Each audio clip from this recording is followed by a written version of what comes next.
এটি আসলে ক্যাঙ্গারু কোর্টের মাধ্যমে একটি প্রহসনের বিচার। ইতিমধ্যে আমরা সোশ্যাল মিডিয়া সহ বিভিন্ন জায়গায় দেখেছি যে তথাকথিত জামাতের যিনি শেখ হাসিনার পক্ষের আইনজীবী উনি ইতিমধ্যে বলেছেন যে এই রায় লেখা হয়ে গেছে, এটি আসলে ক্যাঙ্গারু কোর্টের মাধ্যমে একটি প্রহসনের বিচার।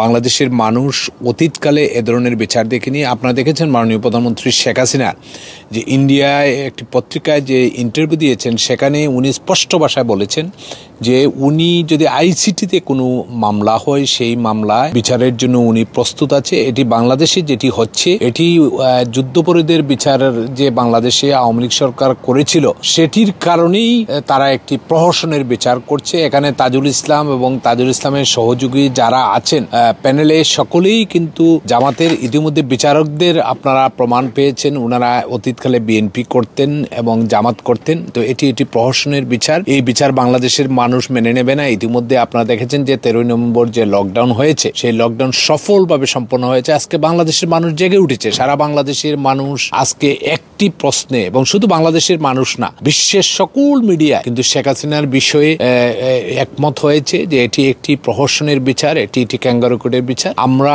আওয়ামী লীগ এবং শেখ হাসিনার আওয়ামী লীগ আমরা এই প্রহসনের বিচার মানি না। ইতিমধ্যে আপনারা জানেন যে 17 তারিখ পর্যন্ত শাটডাউনের ঘোষণা করা হয়েছে। লন্ডনে আলতাবলি পার্কের সামনে আমরা আগামীকাল 2টায় করেছি। আমার নির্বাচনী এলাকা বালাগঞ্জে, ফেন্সিগঞ্জে এবং দক্ষিণ সুরমায় আমরা মিছিল করেছি, প্রতিবাদ করেছি। এবং আমি আজকে আহ্বান জানাবো যে সারা বাংলাদেশের মানুষকে, সকলকে ঐক্যবদ্ধভাবে এই প্রহসনের বিচারের বিরুদ্ধে সকল ঐক্যবদ্ধভাবে কাজ করবেন। এবং আমরা বিশ্বাস যে বাংলাদেশের মানুষ যেভাবে ঐক্যবদ্ধ হয়েছে এই সরকার বেশি দিন টিকবে না।